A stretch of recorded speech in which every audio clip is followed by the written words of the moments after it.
So Kathy, do you want to mention Yeah, anything here? I'm going to mute everybody except the speaker. The one is, Chris, you see Nancy Higgins just put something in there. Nancy Higgins is NHCON. Oh, I see. Okay. So Let's go apparently ahead and everybody can hear and see us. We Okay. just can't hear and see them. Hey, Nancy, if you put your cursor over your name, you'll see 3 dots in the right corner of your thing. If you click on that, you'll see an option to rename to, you can put Nancy there if you'd like. It's the 3rd option down. So there's 3 dots, and when you put the cursor over your picture, or your name in this case. Good. Yeah, good job. Okay, all right, go ahead. Sorry. Okay, we got Gail and Alan now. Gail and Alan. Finally. Hey, folks. Hello. See ya. Okay, welcome. Okay, let me kind of give you some, after, I'm going to tell you what, I'm going to keep it open to everybody until after we do the approval of minutes. Because we'll do the Pledge of Allegiance and the approval of minutes, so we need to hear everybody. After that, then I'm going to mute everybody except the speakers as we go through. I am recording this if for some reason you need access to it afterwards. Also, the chat log down at the bottom, feel free to put questions in there that you're going to have for Chris and Norm, and we'll be monitoring that and get to that through the meeting. So at this point, I'm going to turn it over to Ted. Okay. I would just touch base. Kathy's pretty well, she knows a heck of a lot more than most of us do. For sure me.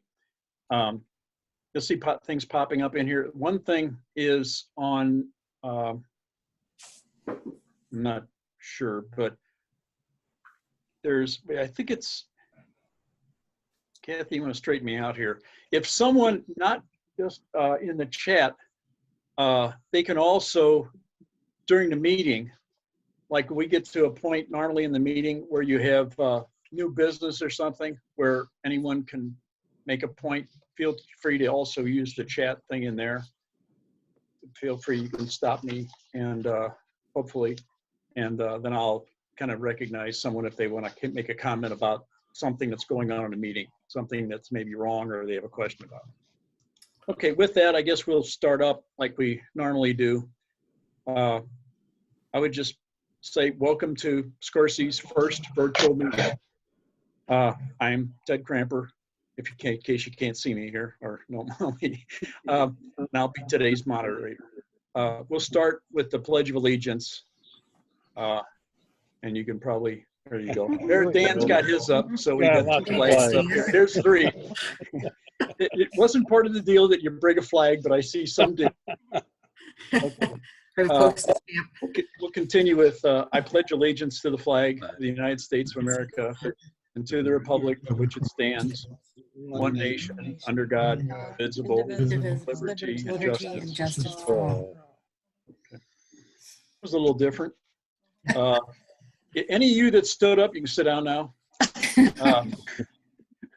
May as well add a little levity to this in my own way. Next, we'll have the Treasury report from Mike Svoboda. So Kathy will turn him on, whether he likes it or not. Hey. Mike, how's it feel to get turned on? Okay, this is pretty much from our last meeting. The balance as of 4/6 was 3203.05. We had 1 renew, 1 new for $30, or subtotal went up to 3233.05. And I didn't show any expenses on that last one, so we're sitting at 3233.05 and 88 members. Now that doesn't include the 2 new people that Diane's gonna bring in, so we'll really be up to 90. And as of now, I think I owe Chris some money, and Kathy, if you could send me like a request for repayment, for your, for the Zoom, and Jim, you probably got another BB&B receipt to send me. So you'd Not be up yet. to, not yet? Okay. I'll wait till I get yours, and I got 2 of them from you. So I'll pay all those as soon as I get everybody's receipts. So that should do it. Okay, normally we ask if we have a motion to approve the report. We'll have to see how that goes. I don't know if we want to go through that now. We'll move on and we'll say, do we have a motion to approve the minutes as published in the April BB&B? So it's been a while. We probably just assume that that's okay. I haven't heard nobody's called me up and screamed at me or anything, so I guess we're good. And it's been a while. First of all, I would like to start by saying, in the last few weeks, we have seen death, loss of jobs, business failures, certainly in a lot of our seniors, portfolio loss, just to start. But as in any tragedy, or in this case, a pandemic, there's always some type of silver lining. And if this works, and it looks like it's working, our club will have opened a new window, something we never really considered before, but we were almost forced into. And I think the board agrees that, especially after today's test, that this is going to be a good thing, because members in the past, a lot of us board members and other members probably been, I know I have been contacted by people saying, I can't make it to your meetings. Either it's the wrong day or they're in a nursing home or something. This gives all of our members an opportunity to attend our meetings. I would say, because I've been asked before, I think I can speak for the board by saying that this is not going to take the place, right now it is, but it's not like we're not going to have meetings at the library or any place anymore. We've been through this before, where we lost the library, moved to someplace else. So we've shifted around before. We will, I'm pretty sure, be back at the library, except it looks like it'll be a great thing. We'll be able to do both these things. So if we can run these, hopefully, and do them, then we'll have 2 things going and make it available to all our members. If they don't want to get into Zoom and they have a problem with it, come to the library. But if you don't, or you have a problem, log into Zoom. You can get us either way. There's a lot of companies that are going to be starting to do this, and clubs and organizations, and we're one of them, I feel. And I think I'm speaking for the board. With that, I would also like to recognize the board for making this possible. And we had several meetings and all worked together, and it all came about. And you can see it appears that it's working. Especially, I'd like to recognize Kathy Amon for the hours of planning, setup, and all the other behind the scenes work that she has done to make this possible. I think we all really appreciate that. I don't know if I'm pretty confident it wouldn't have happened, at least at this, in the way it is, or as well as it is at this point. With that, to move on, I don't believe if one of the board members or anybody has any old business. If it's old business, it's been around for a while. We've been floundering for a while. But if we don't have any old business and no one speaks up, we'll go on to new business. On what I am aware of as new business, Norm Miller, would you care to report on the request for assistance and any future computer help sessions?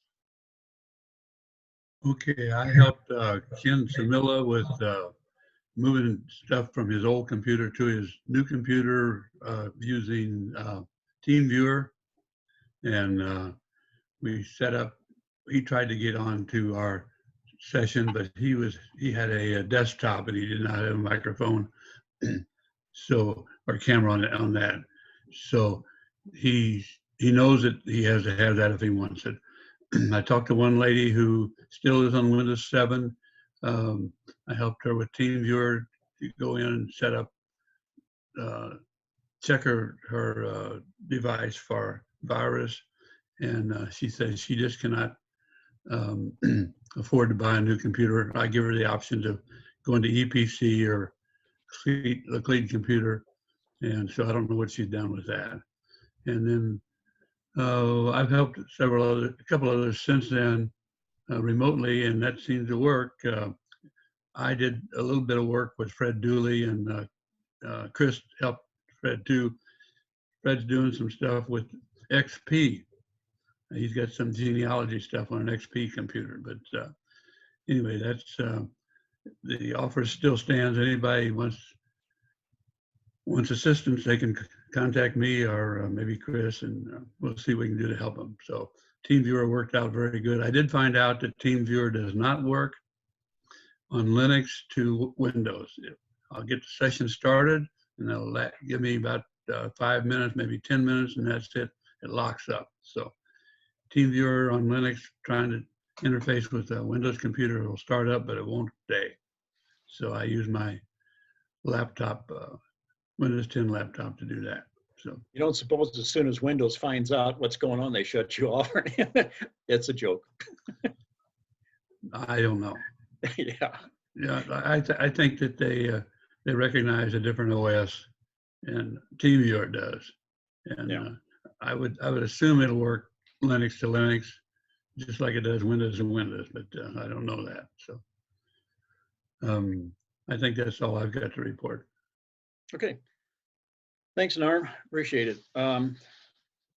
Also, Kathy Amon, would you care to report on Zoom virtual genealogy SIG? You mentioned a little bit before the meeting, and also the Zoom virtual pre-meeting that we went through, and your feelings on how it worked out. Yeah, thank you for everybody who participated. It really helped work out the bugs, and we think we learned a lot. And then I did a little presentation, but twice now, I've done a presentation on Zoom, and at the request at our last call, I did record it, and Chris and Ted put it up on the website. So it's a 15-minute recording on a little bit more of how to use Zoom, what the controls are.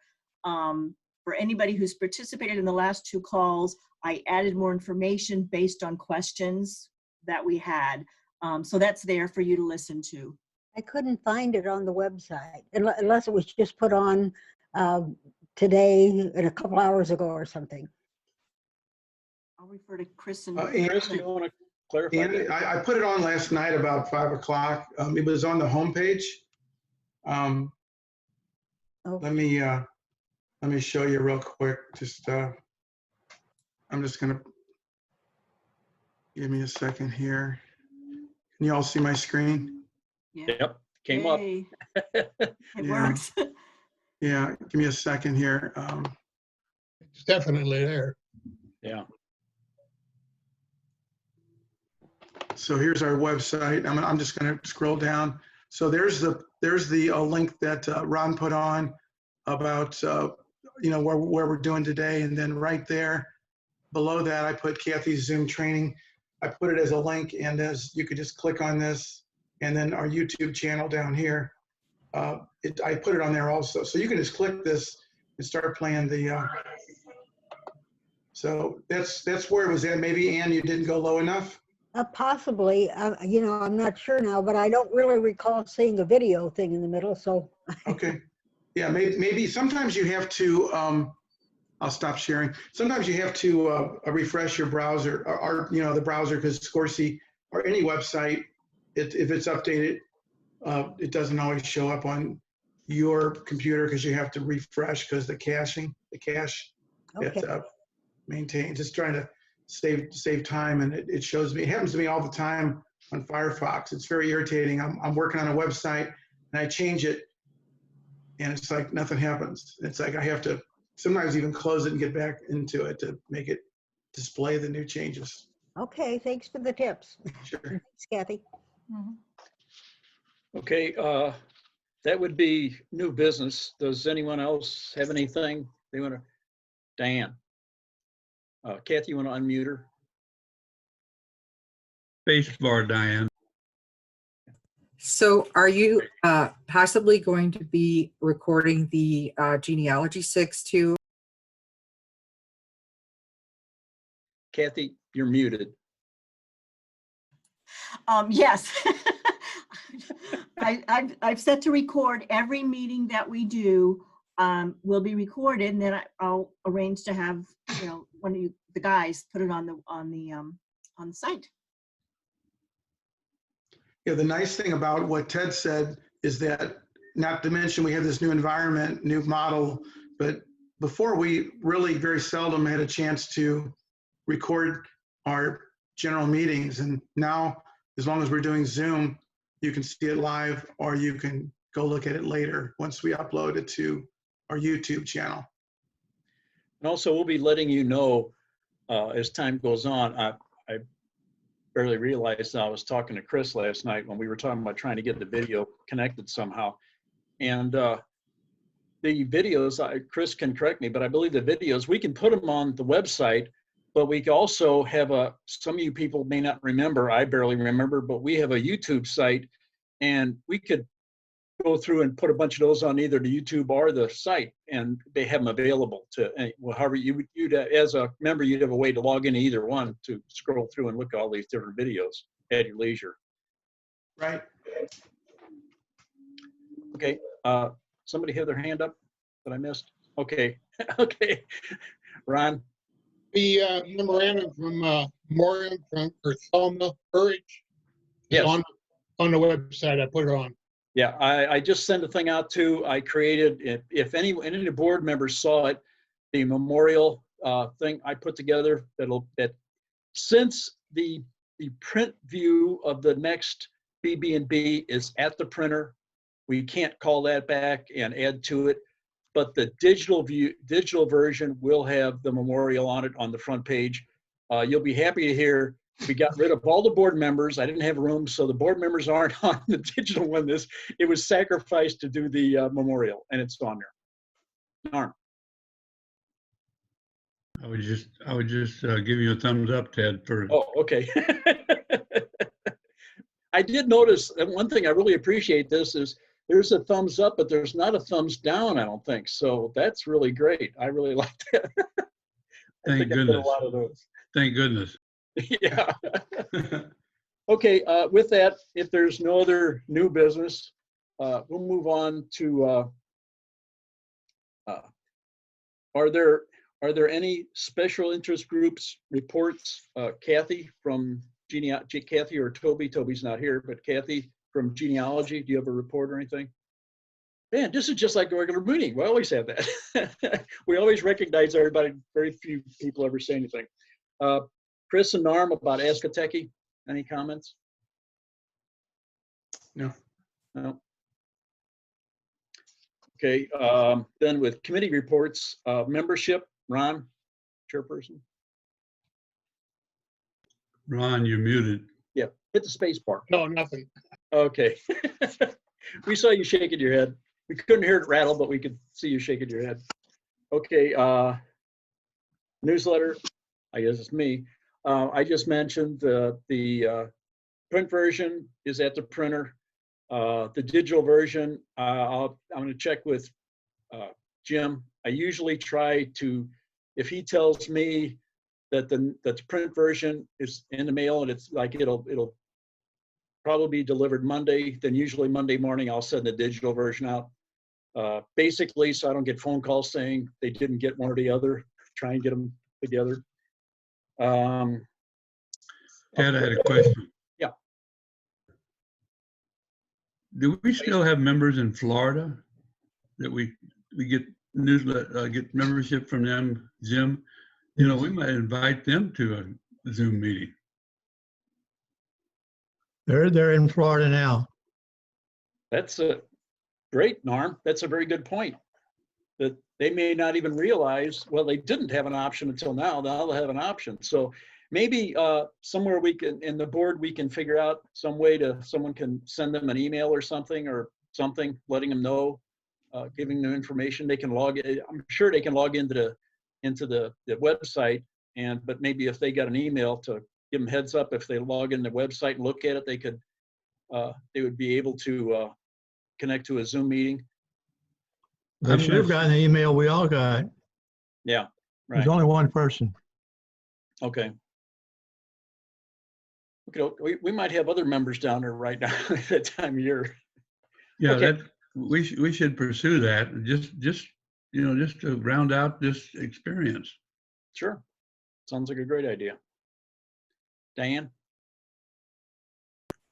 So if I know ahead of time, like what we're doing, we can start the event letter back up again, you know, for the virtual meetings. So I don't know if we're doing July. I know you and Chris kind of talked a little bit about that. We talked about that. We brought that up at a board meeting. It was touched upon, but nothing was seriously addressed. I have talked to a couple board members about the fact we normally don't have a July meeting, but this is an unusual thing, and we may, the board, I'm sure we don't want to do it right now, but the board will be in contact and consider, because the other thing is trying to get a room at the library, and since the rooms aren't even open, if we do a virtual meeting, it would probably be fairly easy. If this goes good and the next one does, I'm inclined to think the board may be encouraged to go with another virtual meeting for July, just to kind of keep touch with the members. But that'll be up to the board.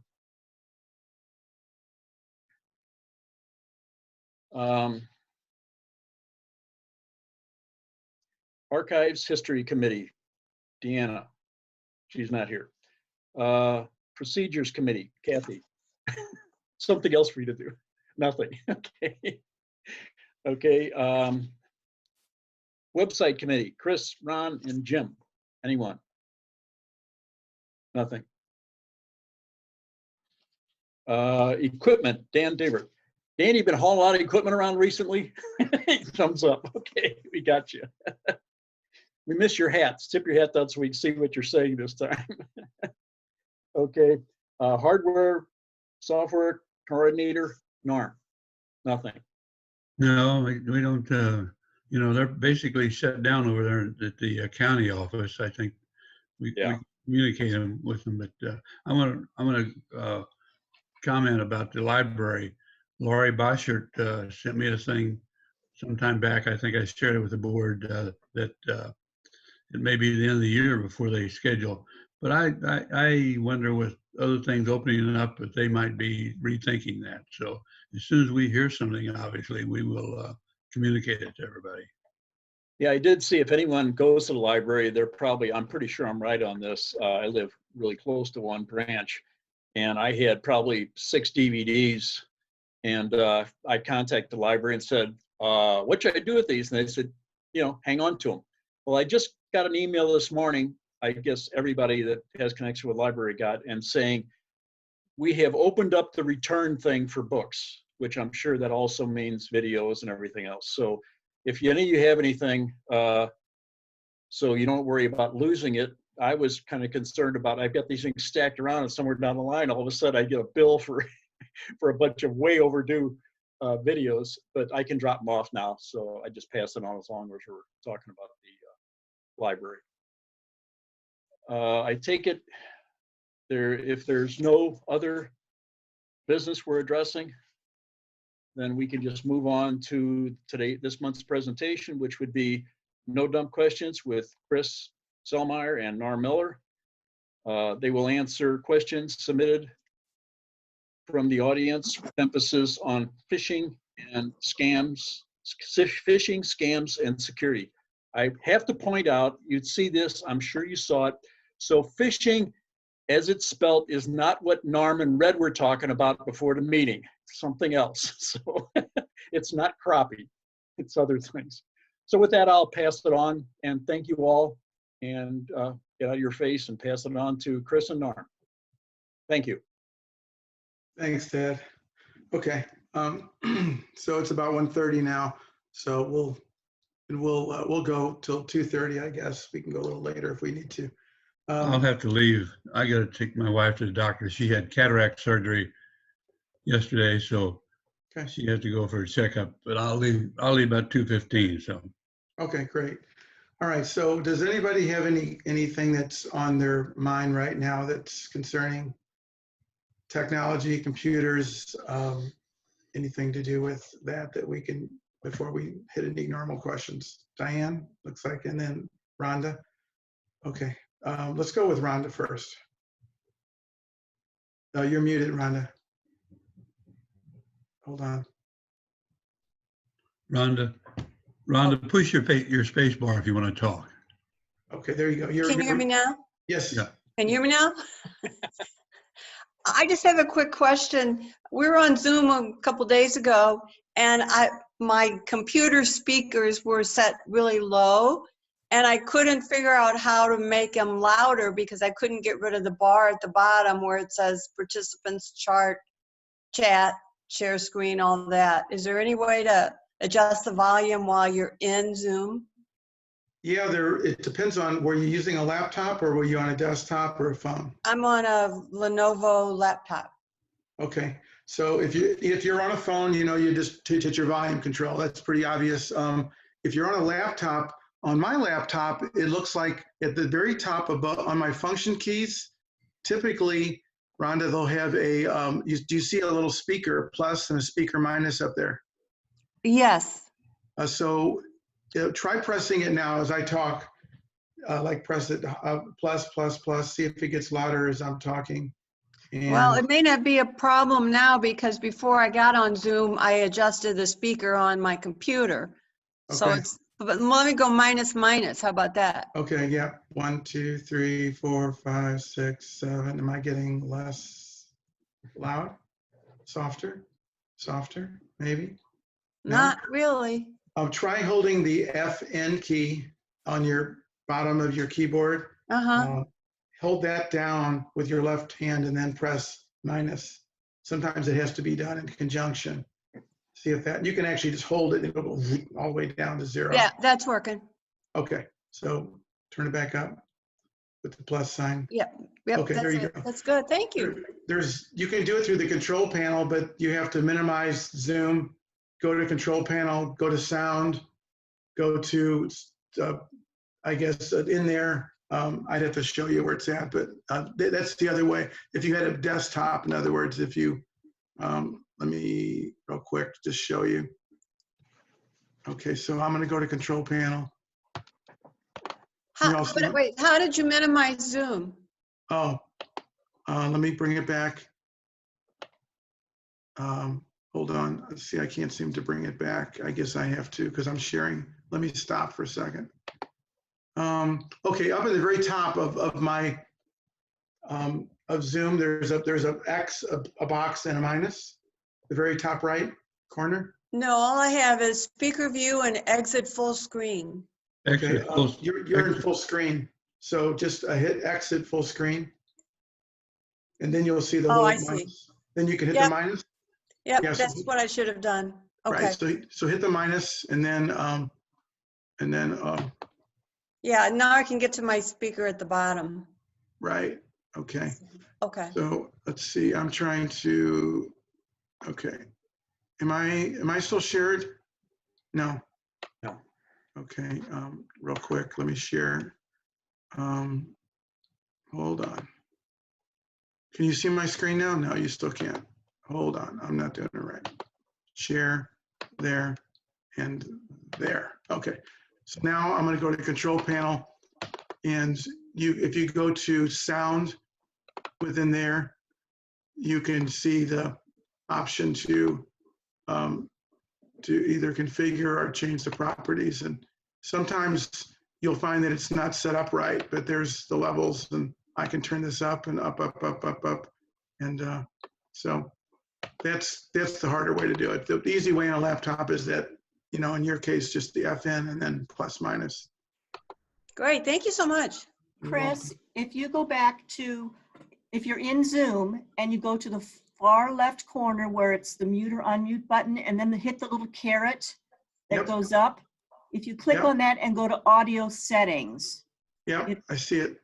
it will also let you. Perfect. Oh, yeah, that's great. That's good. So that looks like the speaker and microphone. You can do both of them there, Kathy. That's great. Can everyone hear me okay? Sure. Yes.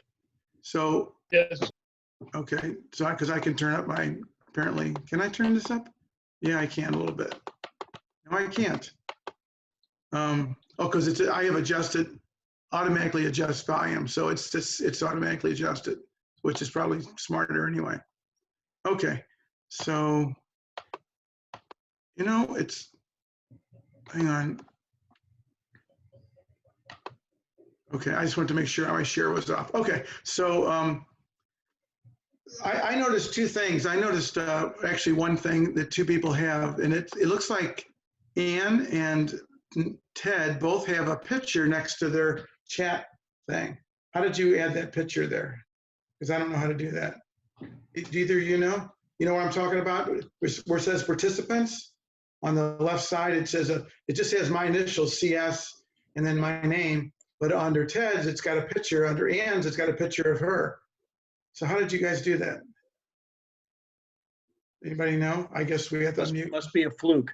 I would say what I'm thinking of is when I created my account, when you go in, if you did create an account and you have an email and a password and everything, you can go into settings and like change your name and all that kind of stuff. So no doubt that's how I got whatever that is in there. Right. Okay. I'll have to look at that later.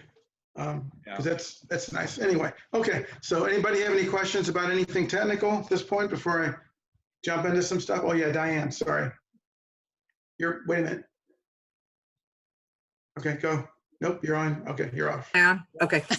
You're off. Does You're it off. have to be about Zoom or can it be about anything? Oh, it can be about anything. Chris, Okay. I have a question. This is Dave. Okay, hang The on, Dave. question is, Wait a minute, Dave. Wait a minute. Hold on, Dave. the question is about mail merge.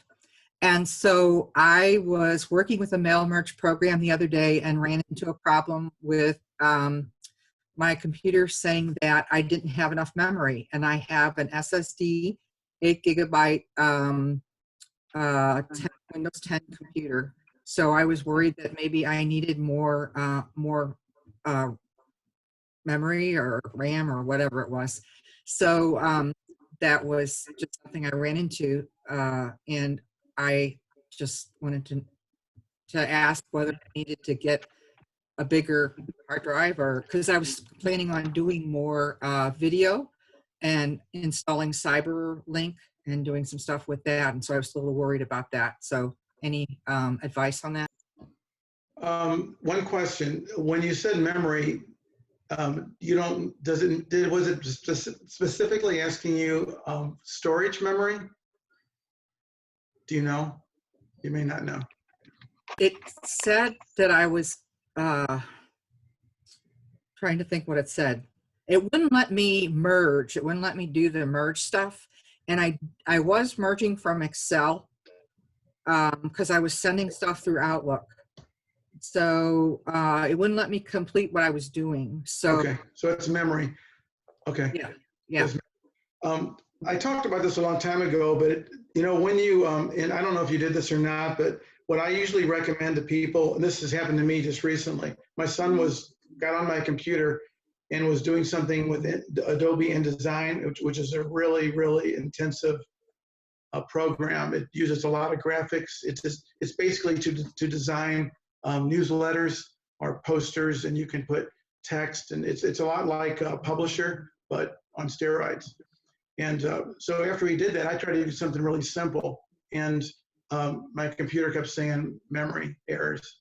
So I knew what would happen is that because he was using the program, and even though he closed the program, the best way I can explain it is every program is supposed to be written where when it uses whatever it needs, it's supposed to give back that resource, that memory, after it's done. So let's say you open up Word or Excel or Adobe Acrobat or Snippet or your browser, your email, whatever it is. When you close that, it's supposed to, if it used, let's say like 5 gigabytes or 5 megabytes of memory, which you don't know, it doesn't really matter what the amount was, but whatever it uses, it's supposed to give back what it took. So if it used 5 megabytes, it's supposed to give back 5.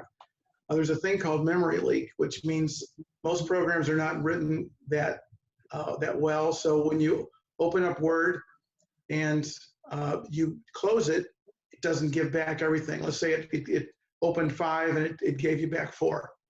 So you open up Excel and it takes 10 and it only gives you back 6.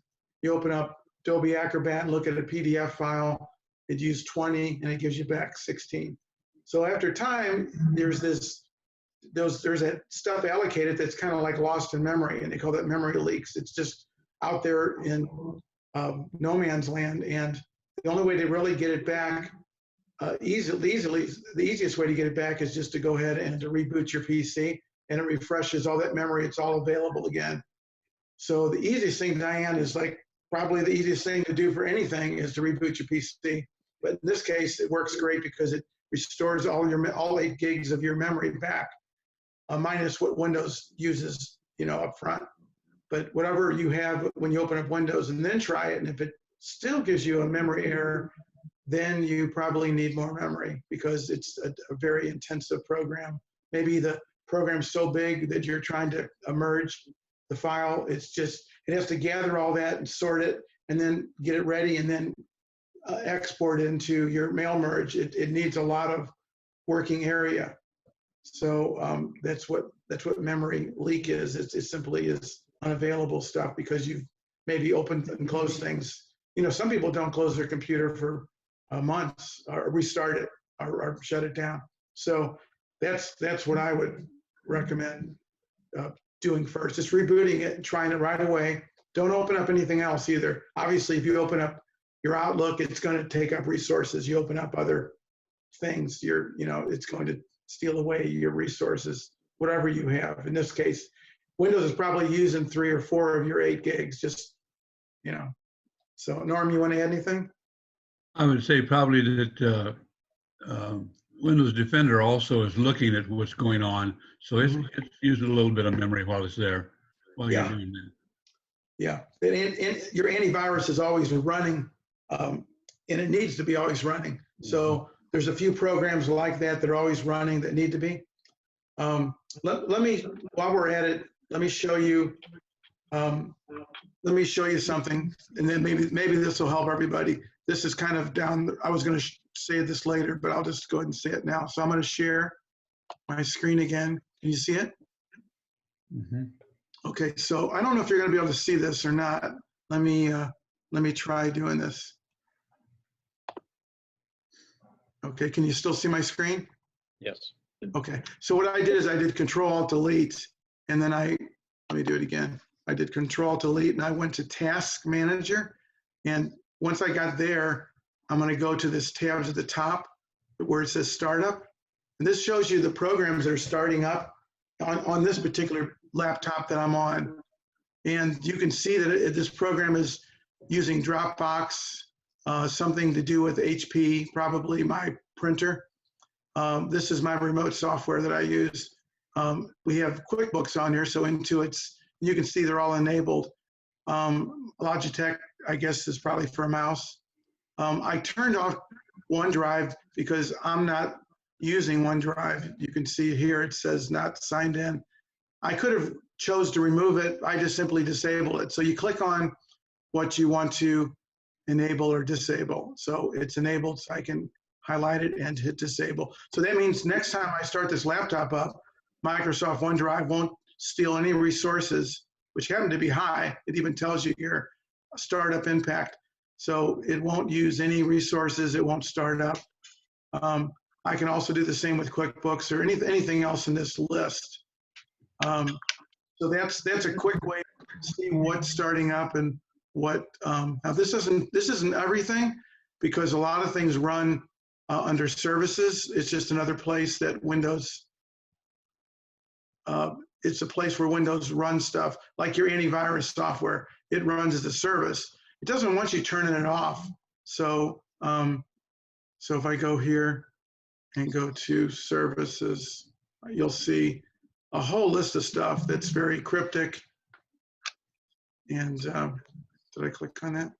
That's what I did. I think it's trying to open it. There it goes. I'm going to close these. So these services, there's a lot of them here. There's probably about 70, 80 of them. But in here, you can see there's some stuff you recognize, some you probably don't. So stuff to do with Bluetooth, you can turn on and off. Some things you don't want to turn off, trust me, because they'll stop working. They're Windows features, but in here is probably my Malwarebytes antivirus, I'm guessing. There it is. So if I would turn this off, you see it's running, and I can actually click on it and say, stop it or don't start up automatically, just like I did in that startup thing at the top before. I can stop it from running. Of course, I don't want to do that. So, but there's some stuff that anyway, all of these things, if they're running, let me click on the status button. All these things are running on my computer, and they're taking up memory. And there's more of them here. I'm not even at the top. So there you go. You can see all those running, quite a bit. Probably looks like about 100 items are running. And most of them need to be running, and they're stealing memory too. So got to close the box before I close the services. So anyway, so that's kind of how a computer I have. On this computer, I can look and see, if I go to this computer and go to properties, I can see that I have 8 gigs of memory and 7.89 is usable. And so that's how much I have when I, and as I do stuff, it'll go down 7.5, 7.3, 6.9. As I open stuff and close it, it won't necessarily give it all back like it should. It should do it, but it doesn't. That's just the way Windows works. So, did somebody, Dave, did you have a question? Yes, I do, Chris. When you do your sharing of your screen, I get the full image of what you're doing. Oh, that's interesting. Desktop. Yeah. Huh, but you don't get my picture. I don't get your picture. I just get your desktop, whatever you're showing or sharing. When Ann was on, I got her picture. When Ted was talking, I got a picture of his boat dock, I guess. Yeah. Okay. Yeah, that's because Ann and Ted were the two I was mentioning that they seem to have a background set up. Dave, do me a favor. On your picture of you, just double click it for a second. See what happens. Anything? Nothing. Double click your picture. Okay, now when I do a right click, I get a drop down box, save image, copy image, add guard blocker, and inspect. Yeah, okay. What browser are you using? Well, I came in on Google Chrome today. Sometimes they come in on Facebook. Facebook, I didn't have a problem. Yeah, I don't know why. Where'd you go? I lost you. Oh, there you are. You moved over. Somebody came in. Yeah, I don't know. It's stumped everybody. We can't figure out why you can't see our full image. I'm glad you can see it when I do a share. I don't know why. Right. Maybe we could do some research on that and figure it out. You're the only one that's having that problem that we know of. So You're unique. yeah. Oh, yeah, I'm different. Yeah. I got that black cloud over my head all the time. Okay. Anybody else have anything that's they want to talk about or ask questions about in light of all the technical things in the world? Nancy. Do you see Nancy Higgins has it popped up? I think it might be under chat. I saw a pop up from Nancy. Oh, I'm sorry. Yeah, I do see it. Nancy, say that again. No, if you go to chat, it should show up. If you click on chat, she has a question.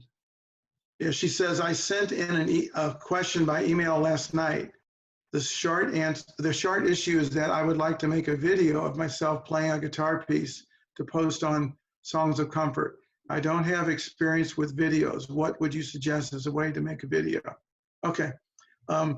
This is right up Diane's alley too. But one of the easiest way to make a video is Nancy, do you have what kind of phone do you have? We might have to unmute you. Where are you, Nancy? There you are. Can you unmute her, Kathy? There you go. Nancy, what kind of phone do you have? Nancy, can you hear us? Do you have an audio? Maybe she doesn't have audio. You know what? Do you have audio where you can actually talk? I can't remember if I heard her talk before. Can you type something on your chat again? Tell us no or yes or no. She's saying smartphone, Chris. See it at the bottom there?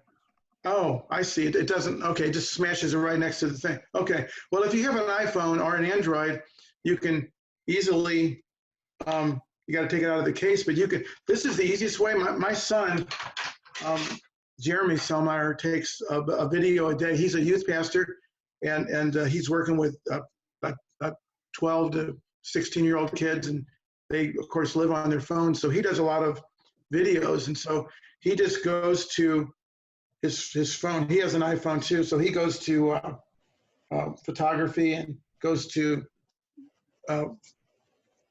camera, and then he goes to video.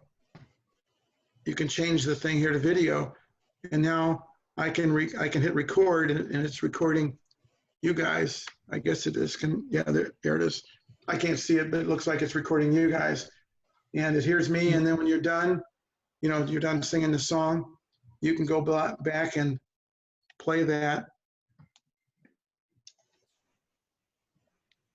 It looks like it's recording you guys, and it hears me. And then when you're done, okay, did you see that? So I just recorded a video, and then you can upload it or send it wherever you want.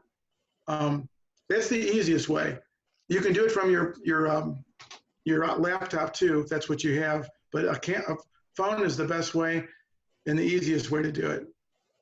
Does that help? I don't know if we got video of Nancy. No, we don't have video or audio. Yeah, I don't know if She says yes. She responded yes. Nancy, could you see my video? Could you see me? And do you see me right now when we're talking? Even though we don't see you, do you see us? Or see me at least? And the phone? Okay, good. All right. So she doesn't have the audio feature, and she doesn't have video, but she's able to chat with us. So that's limited, but it works. So that's cool. Yeah. Okay, great. So that's the easiest way to do it. That I would. It doesn't get complicated. I help out at a church. I lead worship at a friend of mine, a pastor, and they take it up. They have a tripod and they have an iPhone. They stick it up like this and they turn it on and they start the service. And I do worship, and then he preaches, and they do the whole thing, and they put it up on upload. They upload it to Facebook, and that's their whole service, like many churches are doing. All denominations. It doesn't matter. It's just that's the way that we're recording our services. So that's kind of what it works great for that. And you can hear it, just have to make sure your volume's on. You might have to, I would do a little test first, like do a little short 30-second video to make sure your volume's up and the lighting's right. You might need to add a little bit of light just because things get shadows and dark. So, get as close as you can to. Diane, unmute yourself. Is that how you did the Say that again. Is that the way you did the Easter service with an iPhone? Yeah. Amazing how good it sounded. Wow, I'm impressed. Wow. Yeah. What they did is they took one of the speakers off the stage and put it up on a table and put the iPhone, next to it, pointing it at us. And so it would pick up the sound, and whatever I heard is what it went through the thing. And that was it. Yeah. Amazing. Now, amazing. Now, other churches and other businesses do things really slick. They have all kinds of mixing stuff, and they go back and do post-editing, and, we don't have that kind of time or resource. Our church is doing that with weekend mass, and they put it on a YouTube video and then it shows on there how many views they had. Right.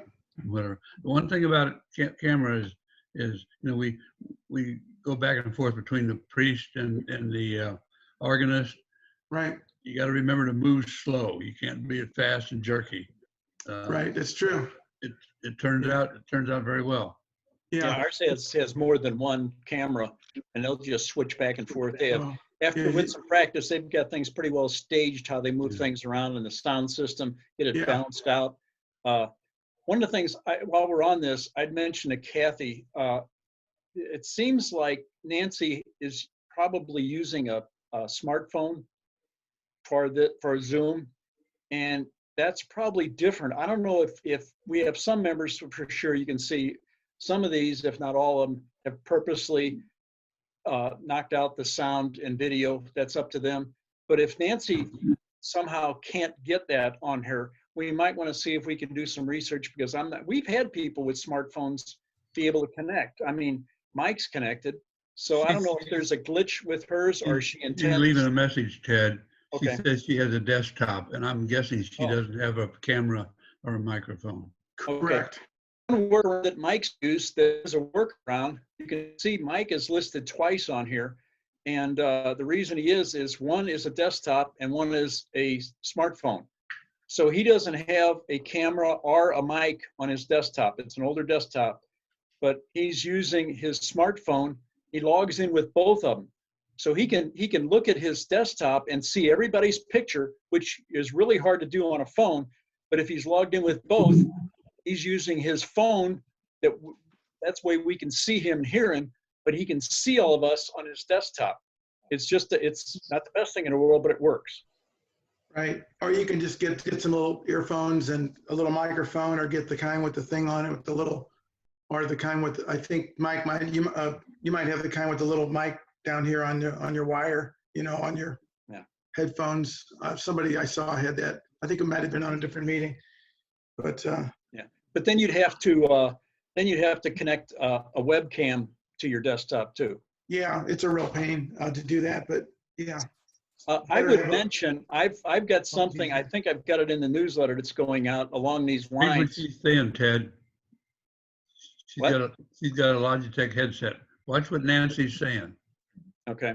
She just said that she's got a Logitech headset. So Okay. Go ahead. So you probably could talk to us then. You probably could turn your audio on, Nancy.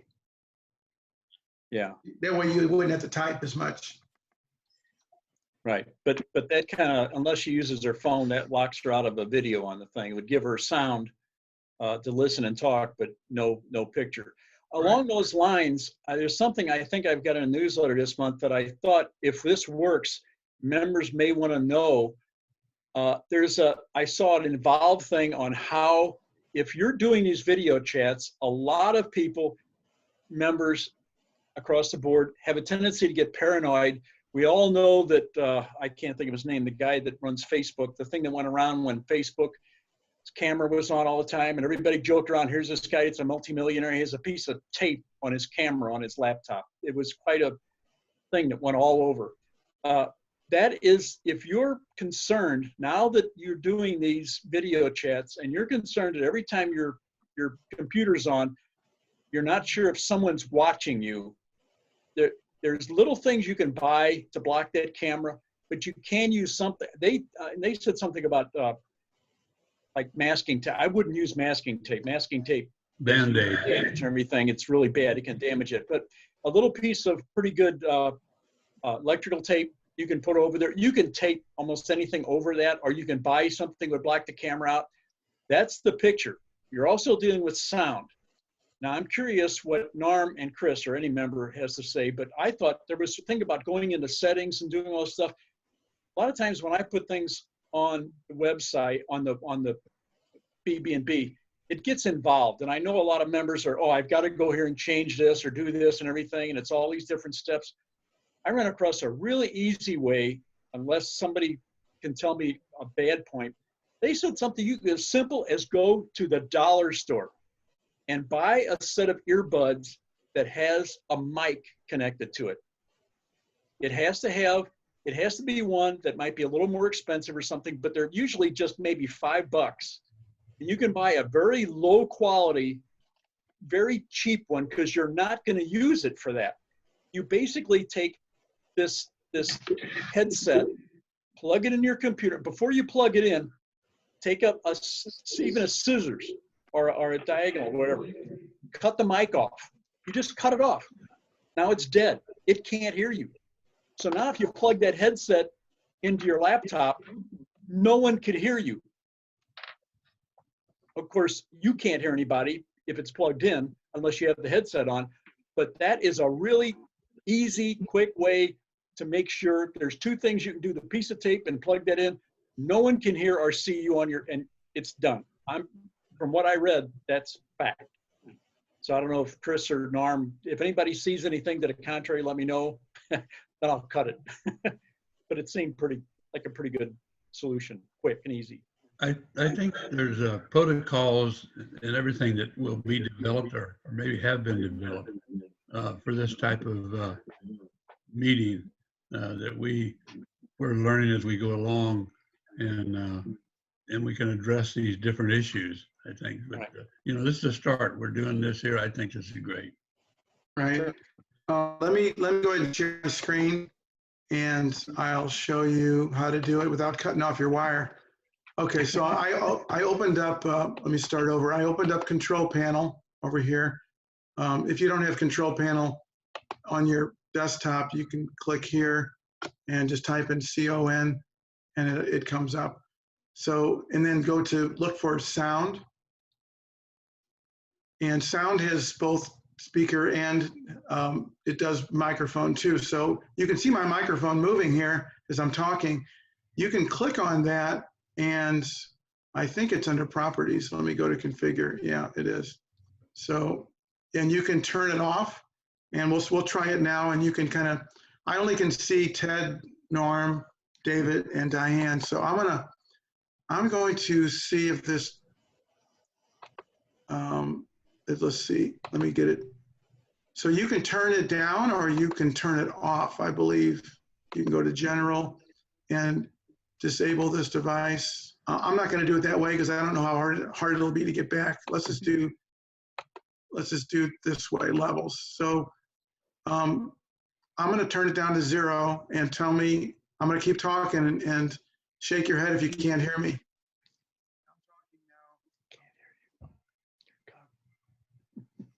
Yeah. I'm trying to get it down to 0 here. It doesn't seem to want to go to 0. Wow. Just trying to. Wow. It bounces back. Anyway, could you hear me? Was it getting? No, it could not. Could not. Okay. So and I don't know why it was doing what it was doing. I was trying to get it down to 0 and it just kept jumping back to 4. Who knows? I don't even know what number it was. Oh well. So that's another way you could turn off your sound. Norm, you mentioned just put a Band-Aid over your light up there, your little camera. Band-Aid will work. Yeah, it will. Just a little Band-Aid. It's glued on either side, and the cotton thing in the middle will cover the camera. Without putting any sticky. I'm sorry, what, Diane? I used to have a Post-it note. Oh, okay. Yeah, but that's sticky. Well, okay. Not the paper part. Yeah, okay. There you go. Okay, so I need to unshare as soon as I can figure out how to get, hold on. For some reason I cannot get, oh, there it is up here. Duh, okay. What was I gonna say? Oh, by the way, who's ever got a laptop, look at your camera up there and notice, is there a little light next to it? Mm-hmm. Yeah, so in some cameras, they can turn that light on and off. So if somebody was trying to hack into you and that you can't use the light as your only means of knowing that camera's on or off, because some cameras can be turned on without that little light. That's just an indicator. So the Band-Aid over it would be good, just to be sure that nobody can see you, and then you can always turn your volume down. I had a friend that somebody hacked into his computer, his laptop, and said, "I can see you, I can tell what you're doing," and he was telling him exactly what he was doing on his. Scared him to death. Yeah, I'm sure. Trust me, he could put a cover over that thing quick. Yeah, and I think I've been a faster way in your laptop, like I told Rhonda, just use your minus key, and I think, hang on, I take that back. No, there's no microphone up there, just a speaker. So you can't turn your microphone on and off volume-wise. Sorry. Is it on a keyboard somewhere you can do that? I just looked, I didn't see one. If there is, it might be on your laptop. Might be on different. Yeah, I can lower and I can make my screen dimmer or brighter. I don't see. What's the F9 key? F9 is for me is a a rewind key. Okay. Is that a microphone key for you? Yes, Michael, that's lower or raise it. F9, Okay. F9, F10. Yeah, so that's yours. Yours has that. I don't have that feature. So you'd have to go to control panel and do it manually like I did and just, Right. turn it down. So, okay. Norm, you see it looks like Stan's here. You see him pop up on the bottom? Oh, Stan's there. Hi, Stan. You're late to the meet. You're late to the party, Stan. Hey, Stan. Hey, back to, sorry, it's back to, hold on, let me go back to make sure I get, yeah, back to Nancy. You said, I don't know how to turn it on the audio. If you go to control panel, if you can find that and then go to sound, you may see an option in there to adjust your microphone. Do you have me muted? Let's see, No. where are you? No. Nancy, no, you're not muted right now. Can you hear me? There's Yeah. Stan. Good job. Hi, Stan. So Nancy, you can talk now, right? If you can hear me, because I can't tell whether you're receiving it or not. Yes. Yeah, we can hear you. We just heard you ask that question. So yeah, we Okay. can now. So you don't have Great. to type anymore. Yes, thank you. Okay, great. Okay. So so anyway, so I got some, anybody else have any questions before I go through a list of questions that I have? Rhonda again? Yeah, well, two things. First of all, what about a piece of that blue paint tape too to cover your microphone? Yeah, That works, that's yeah. good. It doesn't, it's not as sticky, although I don't know. My speaker is flush with my plastic, so that residue might get off on there. I know those supposed to be better than, obviously I wouldn't use electrical tape because that's going to really. I wouldn't use anything with the residue. Would you, Chris? I No. try to do something other than that. Yeah, the Band-Aid's a great idea because it's got the cloth in the middle. Yeah. So Yeah, I agree.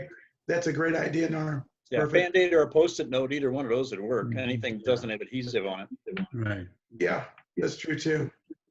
So, Well, the question that I have is anybody, okay, I have Yahoo for my email, and they've got the old version and the new version, and they don't speak to each other.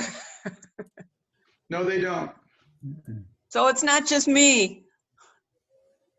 No, and as a matter of fact, that was the problem that Fred Dooley had that I finally figured. He had a really, really strange problem that Norm tried for an hour, and I think I tried for about an hour, and finally I figured it out.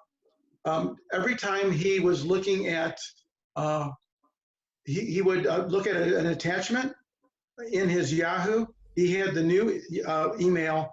He was looking at his ancestry stuff and trying to scroll down. He could see it all, like all the pages of his ancestry. But when he tried to print it, he only got page 1.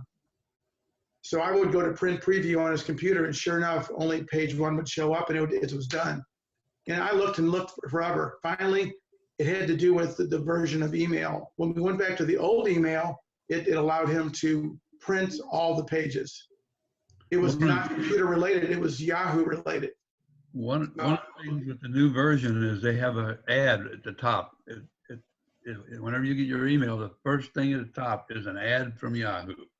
Mhm. And the only way I was able to do that with somebody else was put them into a different client. I use Thunderbird, but maybe some other client downloaded into that, and that ad is gone.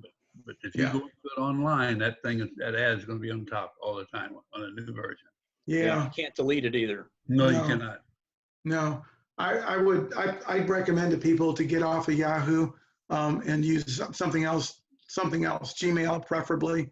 Yeah. If you don't like that, find, something else. But, and I know it's a problem because you might have, a Rhonda Hatch at Yahoo, and again, you have to email all your people.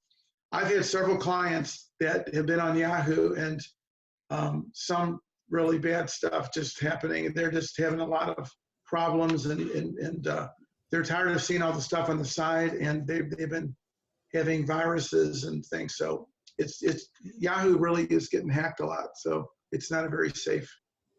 And I think it was hard to get folders on the side.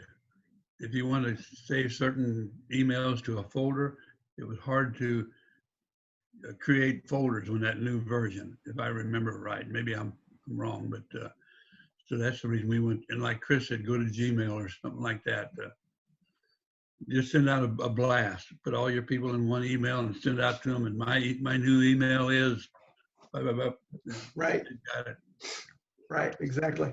Okay. Anything else, Rhonda?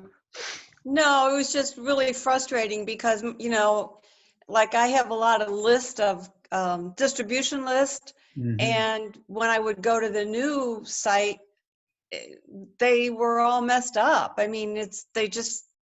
like two different sites. And so I'm constantly going back and forth when I was sending stuff out or trying to, you know, edit contact info. You can't do it on the old one. And I know. I don't know, Yeah. it's making me crazy. Yeah, they both have their pluses and minuses. The old has certain things that work better than the new. My father-in-law used to be on it, and I was so frustrated. I finally moved him to Gmail. So we took all of his 60 contacts. We emailed them all when he was on his old one, and just said, "Hey, I'm moving to this new email, and this is going to be my new email." So it's, you know, instead of Rhonda Hatch at Yahoo, it's now Rhonda Hatch at Google.com. And I'll keep the old one up for a while, and you know, but it's going to go away in about a month. And then what you do is you send that to new people. And anybody who sends back stuff to your old one, you individually, you know, send back to them, say, "Hey, don't use this anymore. I'm going to be turning off Yahoo in, you know, a couple of weeks."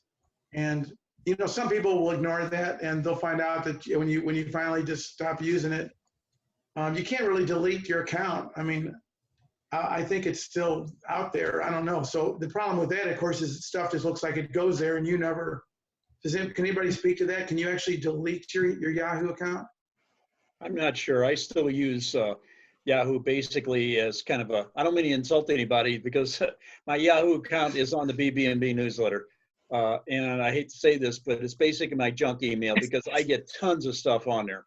Yeah. But I agree. And like Narm says, you can divert it to another client like Outlook or Thunderbird. I use Thunderbird also. I have like 4 emails that go into Thunderbird, and that way you can fish out whatever you want. The one thing I would point out when you talk about Gmail, it seems like it's more and more anything Google seems like you're doing more and more stuff with. One thing I noticed that I thought about putting in the newsletter if I do a little more research, and I thought it was really interesting. Everyone gets, if you log on to something and you send them your email address, a lot of logons, including Zoom, you have to put your email address in there. If you put it in there and it's a Gmail address, you can actually Google, if you send an email to somebody and you send your email, oh, okay. Norm's going. Yeah. See you later. Bye, Norm. Okay. Bye, thank you. Bye, Norm. In the, with the Gmail, like in my case, I could put Ted Cramper and make it T period, E period, D period, and so on. Gmail doesn't read the periods. And the neat thing about that I read was if you have to say it's Zoom, for instance, it wouldn't be, but say it's Zoom, and you put in your email address to Zoom, and you just did it to them, and you type, like I would put in TED with periods on them, and I send that into Zoom. If I start getting emails that are T period, E period, D period, Gmail, it's apparent that Zoom gave them that email address. It's a neat way of tracking your email address when you send it to people. I don't know if that everybody gets that, but I tried it and it works. Yeah. Let me say one quick thing, then I'm gonna let Kathy talk. And what you can also do then is just have your email from Yahoo forwarded to your Gmail account. That way you won't miss anything, Rhonda. So if you finally switch over, and 2 months later, you still got 7 people that are just keep using your Yahoo account, at least you'll get the stuff. It'll flow into your Gmail account. You can actually, pull in that email from another email client like Yahoo or, Hotmail, whatever. And then that way you won't miss anything. And you can answer them back with Rhonda Hatch at Google.com and keep, kind of training them, so to speak. But, you won't, you don't have to ever go to Yahoo to see all that. And you can import your contacts so you don't lose those too. Kathy? Oh, okay. Back to the covering up your camera. I looked Yeah. it up real fast. They actually recommend painter's tape is one of the top options, Which and is then the blue. Post-it notes. But for 50 cents, you can buy something at the store. They make little specific things for 50 cents that, you know, Yeah. if you're that concerned. Yeah, and everybody's got Band-Aids around the house, so that makes sense too. Yeah, the blue tape is the painter tape. Little bit, it sticks, but it's not as sticky as the masking tape. And definitely not as sticky as duct tape or electrical tape. So don't recommend using those at all. So, okay. So, any other questions? I got a few minutes. It's funny how stuff always comes up on people's, brains about different things. Somebody was asking about Windows 10. They have a Windows computer now, and the printer doesn't work. You have to remember when you switch from Windows 7 or 8 or 8.1 to Windows 10, your printer has to get that Windows 10 driver. So you have to go out and get the latest driver. So if you're, say you have an HP printer, you have to go out to, so you literally can go out to, if you have an HP printer, let me show you, this is what I do this all the time. I go to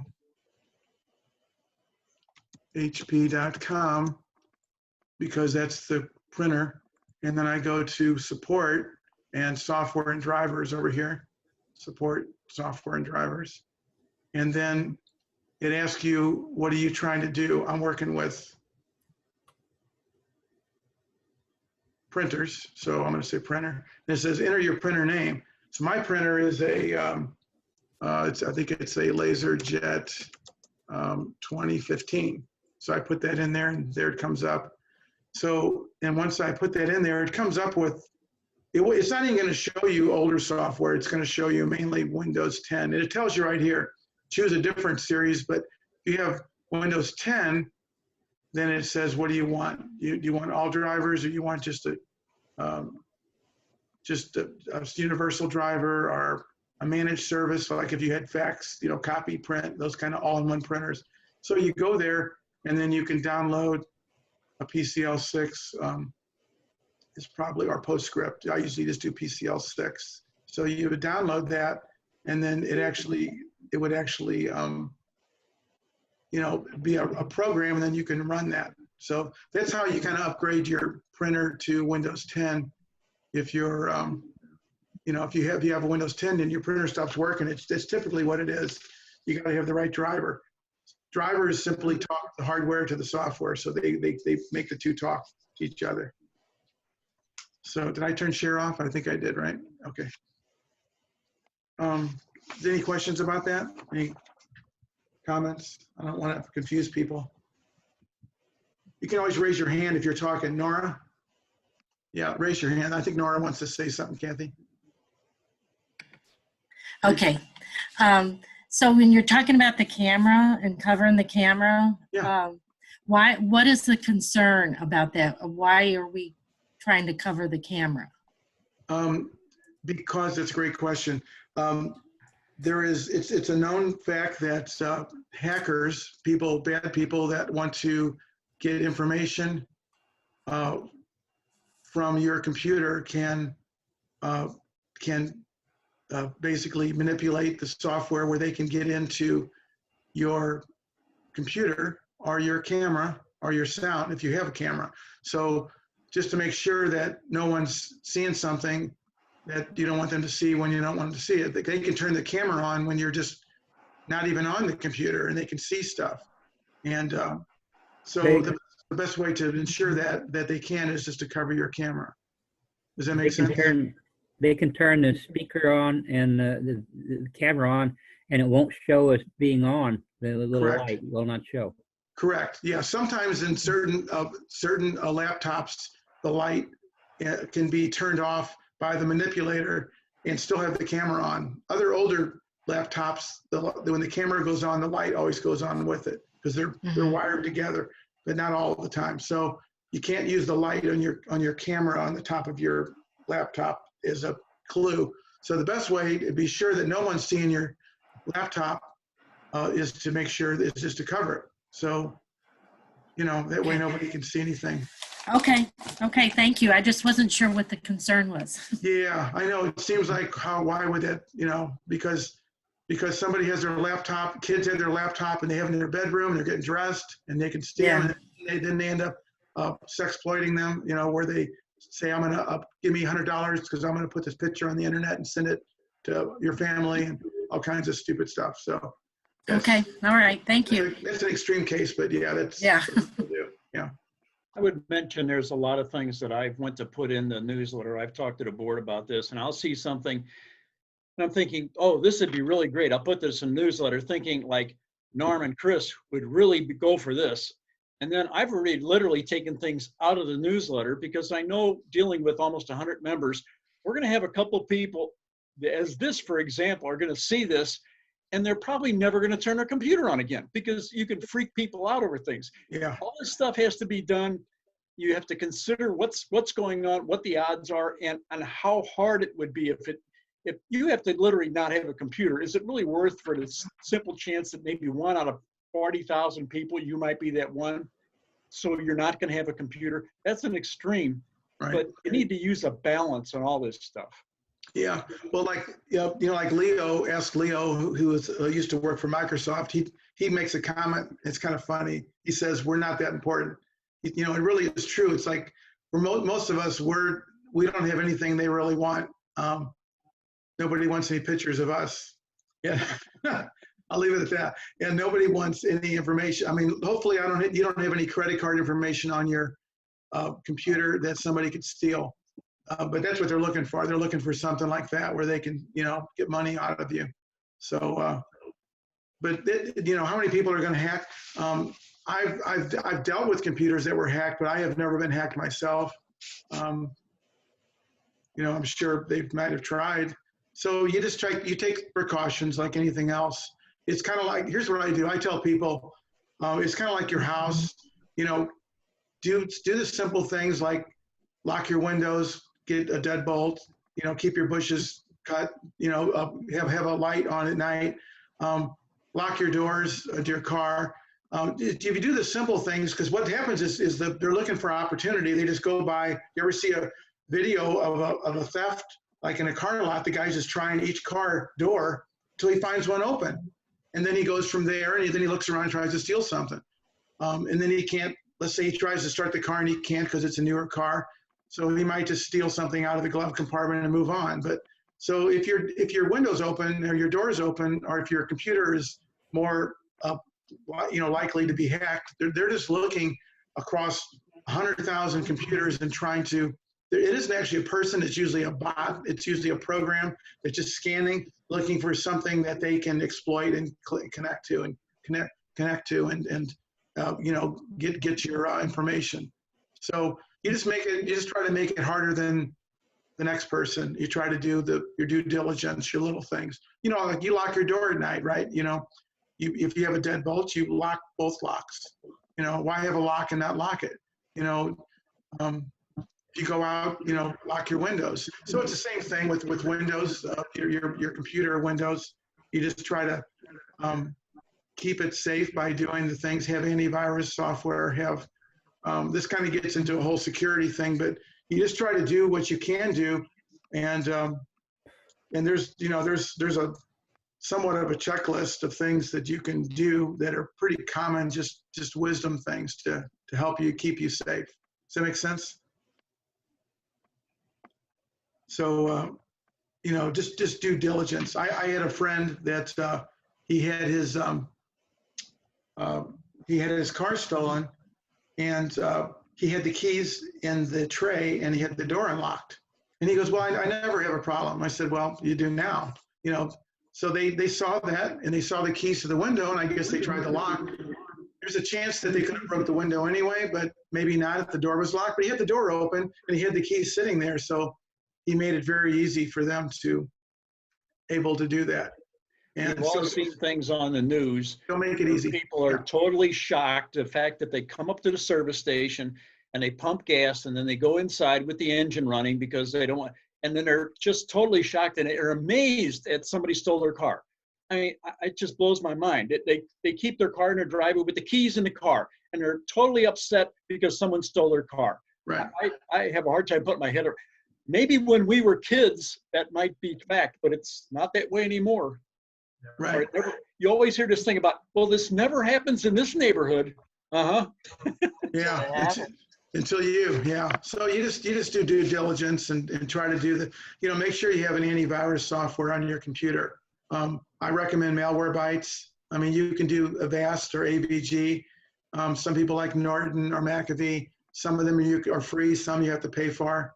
The reason I like Malwarebytes is it takes care of virus issues and it takes care of malware and ransomware. So on this particular PC, I think I have, I'm going to pull it up here and then share my screen one more time.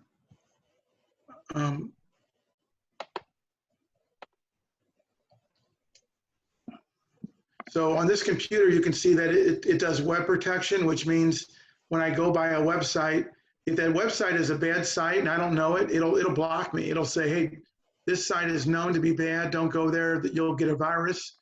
It does malware protection, keeps me from getting any sort of attachments. If I try to click on it, it'll stop it before it loads. Ransomware protection, it stops me from them downloading a program where they encrypt all my files and then say, hey, you got to pay $500 to get your stuff back. And then exploit protection. I'm not sure exactly what that is. I'd have to look it up. But so the 4 layers of that Malwarebytes uses, I like it. And I haven't had any problems since I've put it on all the hundreds and hundreds and hundreds of computers that I take care of. So when I find something I like, I kind of stay with it. That's the one I recommend. It's like $40 for one computer. If you have 2 computers, it's $30 a piece. It keeps getting cheaper. If you have 3, it's like $20 a piece, so it's $60. If you have 4 computers, it's like $15 a piece. So, get together with some people and buy it in a group, and Chris, can I ask you about using Malwarebytes on a smartphone? You have, and that's always an issue. Apparently, Malwarebytes now says they do have. Well, here's the deal. To be frank, you don't need malware protection on your phone, because at least on an iPhone, you probably do on an Android, because they have most of the time. I want to say about 1,000 things here, but on an iPhone, they kind of limit and they protect a lot of the apps that you download. So they've already pre-checked them. Now, I'm not saying that some don't get through, but very seldom. So most of the time, any app that you download from the App Store on an iPhone has already been pre-approved. So, so did somebody else have to leave at 2:30? Who was that? Was that you, Kathy? No? No. Okay, she's just walking with her phone or laptop. So with an Android, there's the Google, what's it called, the app, the Google Play Store. There's a lot more places a lot more stuff that maybe could infect you. So anyway, so Malwarebytes does have a version that they say does protect your Android phone. And the one thing that I haven't tried it, but they said that also this protects both kinds of phones, is that all the calling that we get, they have a filter that apparently you can block a lot of those calls that we get, those robocalls that come from all over the world. And so they do have I do have the app on here on my phone for Malwarebytes, but I got the free version of it. Where is it? There it is at the top. But anyway, so so I guess you do need some malware protection if you have an Android phone, is what I've read. But an Android, iPhone, you don't need it as much. I've never been infected on my phone. I've tried to go to some bad spots on my phone, my browser, and it just comes up and doesn't work or something. So I don't know. I've never really researched it much, Ed. I've got it on Android. I agree. I've heard the same thing. Did you pay I've for got it? the free version on Android, on my Android. Okay, the free. Okay. So, and they have a premium version, I guess you can buy for Android too, right? I never checked into that. Okay. I've got the paid version on computers at home, but Right. not I do. on the phone. I do too.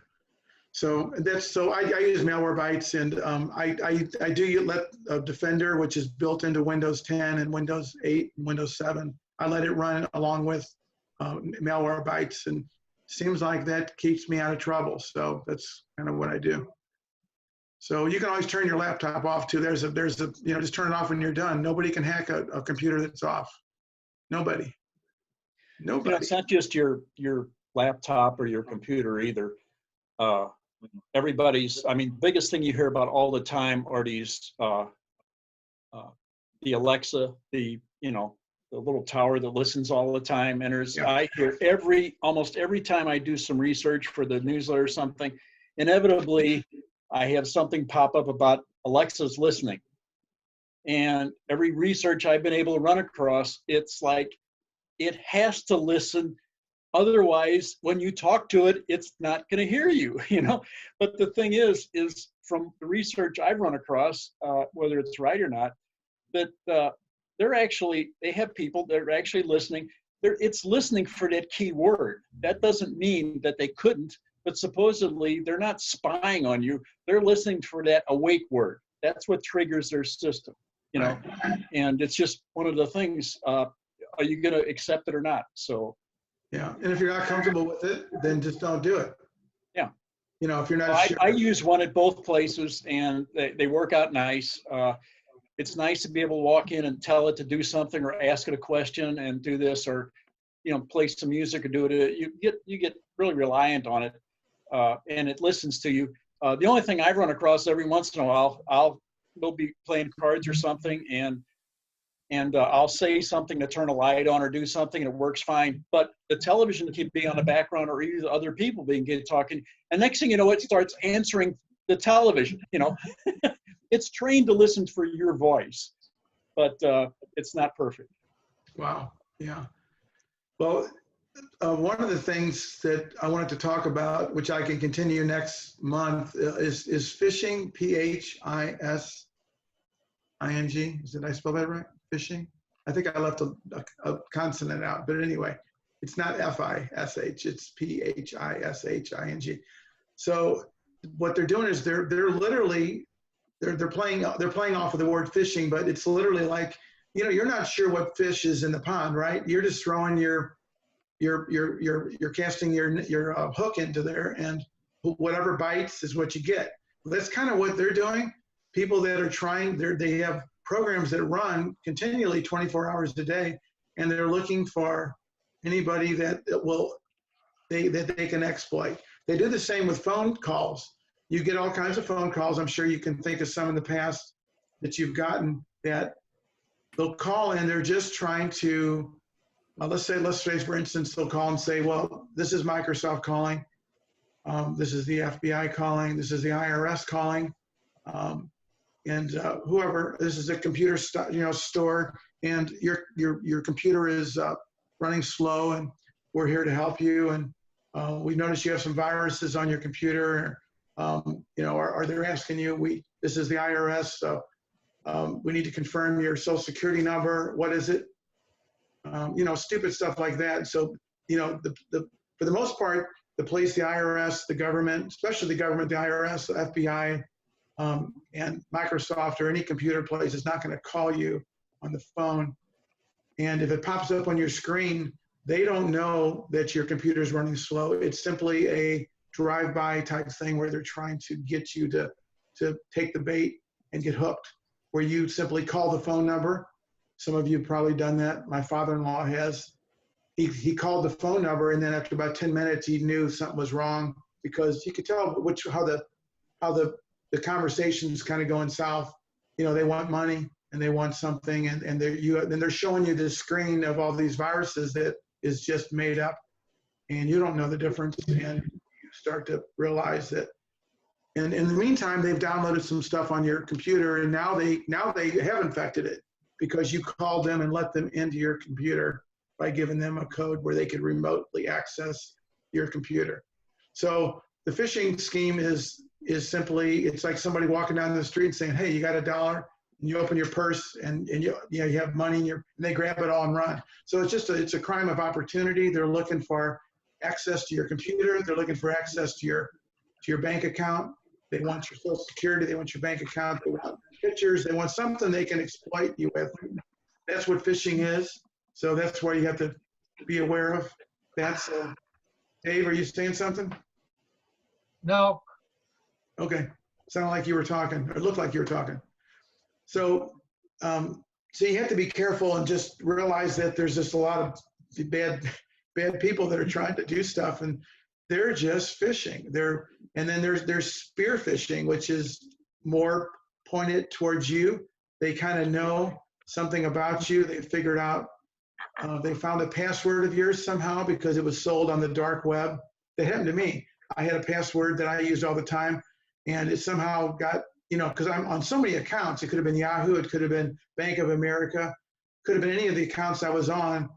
That password was found out, and they knew my email and they knew my password. So they sent me an email saying, "We know all about you. Just to prove it, here's a password. It's yours." Look, it's very, very revealing that they know that much. You think, oh, they know more, but they don't. But they know enough to scare you or try to scare you into. I think this particular one was, we see you on your laptop. You're looking at porn, and we want to let you know we're going to release all we can take pictures of you taking what you're looking at, and we're going to exploit you and sell this video, send money, and and they did this several months in a row. And again, they found an email of mine, and they found a password and connected the two up, and then they tried to use that to spear fish with me, trying to, and it's intimidating if you're not used to that kind of stuff. It looks like, oh man, they got all my information. Maybe the last 4 of your social is public information. I can probably find your birth date by going on Google. So I could take your name and your birth date and last 4 of your social. I could probably find your address also. So I could send all that information to you in an email, and I could say, I have all this information about you. Give me money, or I'll release it all, with all of your bank account information. And so people freak out on that kind of stuff. So that's how phishing works. Any questions, comments? The only time I had that happen to me, a guy called me up and offered to give me $50 if I put my clothes back on. Oh my gosh. So that's so next one. I want to talk a lot about security. Let me show you one last thing, and I think we'll end up here. I'm going to share my screen, and I want to show you. This is a Windows 10 computer, and I'm going to go down here to my start button, and I'm just going to type in INFO. So I got to do that again. I hit a button. INF, system information. So this brings up your computer and all your information, and you can kind of go through this and look through your hardware, look through your software, and it shows you all your drivers and all the different stuff, any running tasks that you have, like we were looking at before. And it's kind of interesting. It's a lot like BellArc. It just gathers all the information together, shows you your startup programs that we looked at earlier. You can't change stuff here, but you can at least look at it all. But what I want to, I just typed in info and up came our system info. But what I want to show you is, I'm just going to go to settings. So I'm just going to type in settings. And let me see if I can get right. That's not where I want to go. Okay, hold on. Let's do it this way.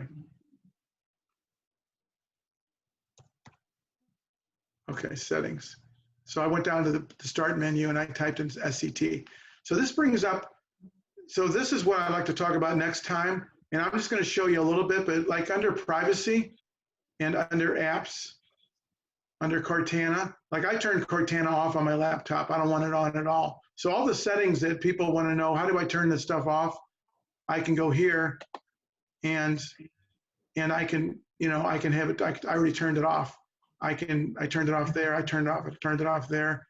Permissions that I give them, since it's off, it doesn't have any. So you can kind of turn off things. Let me go to privacy. This is where you can turn off your camera. You can turn off your microphone through this stuff also. So here's my camera. Obviously it's on now because we're doing Zoom, but you can go down here. I'm just going to go down a little bit. You can see all the different things that I turned it off for Cortana. You can turn it on or off for Skype, or, you know, I don't really want it on because I don't play Xbox. So I can turn off individual things for my camera so that it's not using the camera, and then like microphone the same way. So there's a lot of security settings that you probably don't even realize they're sitting here that you can turn, that, you know, Microsoft has all this information they send you automatically. And I mean, that your computer sends to them, and you can turn off all that stuff. So I'm going to talk a lot about all these settings that you can turn off and control what gets sent, what they can see, what voice activation, how it works, how your notifications can be turned on and off. Quite a bit of things that are, and that's just under one little area of privacy, and all of these things. So if you want to go to settings and kind of just peruse that and kind of look through that, you'll see there's quite a bit of things in there that you can turn on and off and control by going through each one of these categories. So we'll cover that next time, and other things also. So let me turn off sharing. Anybody got any questions, comments? Yes, Linda? Just a second, Linda. Hold on. Space bar. Hit your space bar, Linda. Kathy, is she turned off? You're turned off, Kathy. Okay, there we go. There you I go. sent this in to the webmaster, so I don't know if you saw it or not. It's I went to Windows 10, and I have a touch screen, you know, system. Can I hook up a Bluetooth mouse? Do you know? Do I know what? Can I hook up a Bluetooth mouse? Oh, I couldn't. I missed one of your words. So Okay. can you hook up a Bluetooth mouse to your Windows 10? That is touch screen. It's a touch screen. Yes, you can. I don't have one with me, but yeah, on your Bluetooth. So you're wanting to. I want to convert, yeah, the touch screen to using a mouse. So does your mouse have a little dongle, the little plug-in, the USB plug-in? Yes, for my old computer. My old computer's 10 years old, but I couldn't, that little adapter would not fit into my new computer. You know, the USB, there's a adapter. The adapter, you only goes in one way, Linda. Right. So you might, yeah. you try both ways, it wouldn't go in, huh? Right. It wouldn't go in, and I was afraid to shove it in there, you know, to force it, because then I didn't want it to get stuck. Yeah, but, it's but I know there are Bluetooth mouse now, and I wondered if I could just hook that up. Yeah. So instead. Yeah, so this is a flash drive, but it's a USB. But see how there's one side is open and one side's got some. So, and I've hit a few USB things that they don't go in very easily. It's really weird. You have to kind of, and I don't know why that is. I don't know if it's this thing's bent a little bit or if there's some dirt. But if you're sure it's a USB and not an HDMI or a display port, you know, make sure that it is a complete rectangle. It should go in, you know. Okay. Turn it the other way. If it doesn't go in that way, turn it around. Or look at the slot. Like on my laptop, I got one. So, and it should go in, and because you need the dongle, it's called the dongle, D-O-N-G-L-E, but the little adapter. Once you plug that in your Windows 10, hopefully will recognize that, and you'll have a mouse, and then you can stop using the touch screen. Okay. Okay. But a Bluetooth would not work. Yeah. I've got one. I purchased I've got a laptop that's touch and everything, and I was able to buy a Bluetooth mouse. I don't have to have a little connection at all. Right. Oh, okay. So you just have to buy a new one. Yeah, Is there your any old, setting? Nope. go Are ahead. there settings I need to adjust then once I convert to the Bluetooth? Is there anything internally I need so they talk, or they automatically talk right away? They automatically talk right away. Okay. Because Bluetooth is always on, typically. Okay. Okay. So, yeah, when I was showing you services, it's one of those things that's always on. And they did it for convenience. You could, if you're never going to use Bluetooth, you could turn it off. But then if you forget that in a year from now, you want to plug in something Bluetooth, headphones, speaker. Because I have Bluetooth speakers that work. You know, this is just a plug in to charge it. But so I can use these Bluetooth speakers along with my laptop. But if I turn Bluetooth off, then of course I don't get that option. It just doesn't talk to each other. So yeah, it should work automatically, Linda. Okay, thanks. Sure. Chris, a parallel to that people run across, I know my wife has that she uses a mouse, doesn't like the touchpad. I don't either.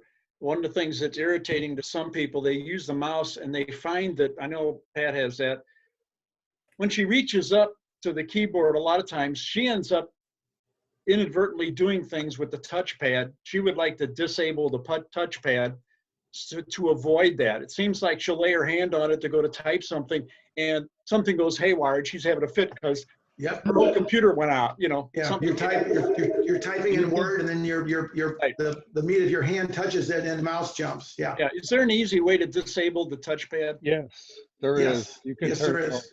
Go ahead, Mike.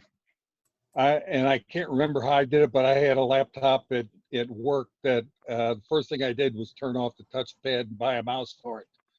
Yeah. So there, Okay. yeah, I forget where the option is, but you can It's turn here. it off. Under devices and printers, I believe. Now, if you don't have oops, wait a minute, that's not right. If you don't have a laptop, I don't think it comes up because I tried to find it one time. Let's see, hold on. It's under, they keep changing the words. Like they used to have printers under P, and now they put it under devices and printers. But let's see if I can find, maybe it's under mouse. Let's see. Is there a touchpad on here? No. Let's check mouse. Pointers, double click. Pointer options. No, wheel, hardware. Oh, there it is, touchpad. So, but let's see if I go to properties on that, if it lets me change it. I guess I could remove that, but I wouldn't want to do that. I think there's another way. I don't know where it's at in here. Let's see. Devices and printers, keyboard maybe? Because it's part of the keyboard. No. You think there'd be one called touchpad. Yeah. For it. But that's exactly why Mike can't remember, because I can't either, is that it's in here somewhere, and you can just like you turn your other stuff on and off, you can turn that off. Here, let me put up here and see what happens if I put in touch.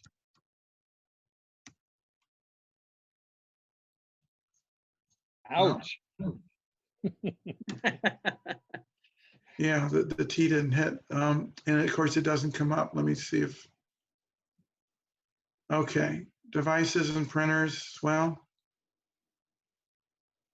that doesn't look like it's gonna be right, but we'll go there. I don't think so. Maybe, maybe not. I don't know. That's a good one.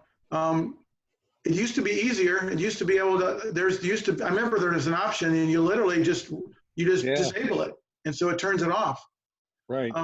I had a friend that asked me, she said, well, I said, put a mouse on your computer first and then make sure the mouse is working and then disable it. Otherwise, if you disable the touchpad, now you have nothing and you can't get back. You can't touch anything because the mouse pads, the very thing you need is disabled. So you have to put a mouse, plug a mouse into your USB port first and then make sure it's working and then disable the touchpad. So, yeah, there's always a little something you have to do. So, hey Diane, is the Debbie down there? Is that the Debbie that's your relative? Yeah. Okay. Good. Hey Debbie, nice to not see you, but see you. So maybe Will can get on sometime. It's great. They're the ones that are from, what state are they from, Diane? Florida, right? No. Hold your Carolina. They're from North Carolina. North Carolina. Okay, great. Well, welcome. So awesome. Well, we can, I can keep going, or what do you want to do? Do you want to go another couple of minutes, or you all want to? I got a couple of things I'd like to throw out there. Okay, go ahead. Go for it, Mike. This one just happened this morning. I got a call from a number, and they said they were from Medicare, and they knew they knew Claudia's name.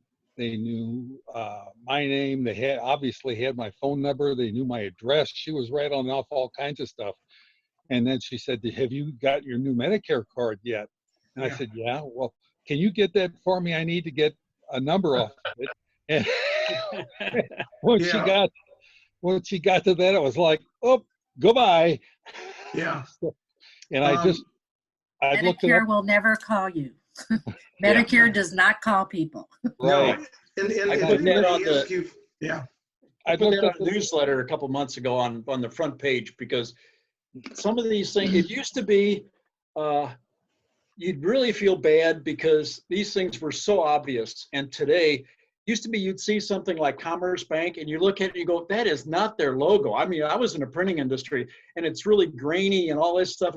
But today, boy, they nail it. I mean, they are getting so good at that. You really have to be very cautious. This gal was really good. She had a good line, and she was good enough to keep my attention. And until she asked for a number from me, I thought, oh, goodbye. So, and I looked up the number, and the first thing that popped up is the nomorobo.com phone scam alert. Right. Right. Yeah. So, I mean, I'll tell you what you all need to do when you get off the phone or get off the Zoom call today is just go to Google and type in your name. So there's my phone number. That's my house phone number, which I never answer. There's you can see my address. Now I have a business associated, but you're still gonna come up with stuff. So they somehow know that I am associated with this church because I am a deacon there. I recorded a album back in 1992 for a ministry called Healing the Brokenhearted. So there's all kinds of stuff about me, but there's my LinkedIn stuff. There's something to do with Spanish. I don't know what that is, but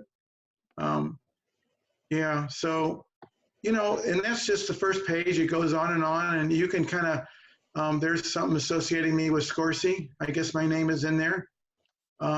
That's probably my grandfather. That's probably a relative.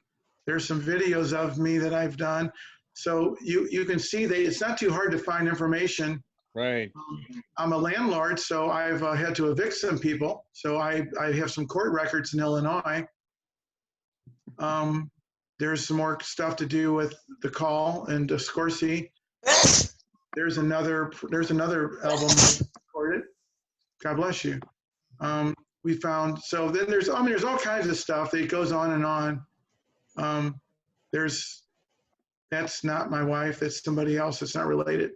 So, you can see that is my wife there. So, that's just Googling the first couple pages. It's amazing how much information. If I go to Google Earth, I can find a picture of my house now that I have my address, and I can see what my house looks like, what my cars are. Then you can drive by and get your license, and it's pretty scary how easy with all this stuff is now. I have relatives that put everything on Facebook. I mean, they know how many dogs they have, how many kids they have, pictures of them, where they've gone on vacation, what they like, what they don't like. Hopefully they don't put anything on there. Oh, we're going on vacation. We'll be back in 2 weeks. Hope to see y'all then. And their house is vacant, but one of the scams that my mom told me about was when they look and see people that have passed away that you're relatives of. They know you'll be at the funeral because the funeral's public information, and then they rob your house when you're gone. Right. Yeah, that's really low. But that's like having your registration in your car, which most people do. And then when the registration's in your car and someone gets into your car, they look at the registration, which has your home address on it, and they just pull up to your driveway and hit your garage door opener that everybody has in their car, and now they've got your house. So I never thought about that. Yeah. And I never put the registration in the car. Yeah. Yeah. What else did you have, Mike? Let me see if I can do this share screen thing. Yeah, go down to the bottom and hit share, and then pick, then you have to, oh, I have to, am I still shared? No, I'm done. Okay, go ahead. Okay. You have to pick one of the things you want to share, like the browser, the computer, or Here. there you go. Can you see that? Yep. Yeah, we can see your looks like we're looking at your, you know, the settings you were looking at? Yeah. This is called God mode. Right. And it pulls up all the settings on one screen. Yeah, God mode. Yeah, you're right. I have that on my other computer. It's basically a master setting that lets you see everything all in one place. Yeah. It's pretty crazy because there's so much there. You have to be careful, turning things on and off. But I didn't know if other people knew. I found this by accident one day. What is it? Oh, the sharing. That's God mode. It's called God mode. It pulls up all the settings on one screen that you can scroll through. Do you type that in the search box? Actually, I had to set up. It's not on the. Okay, closed. I can't remember how I found it.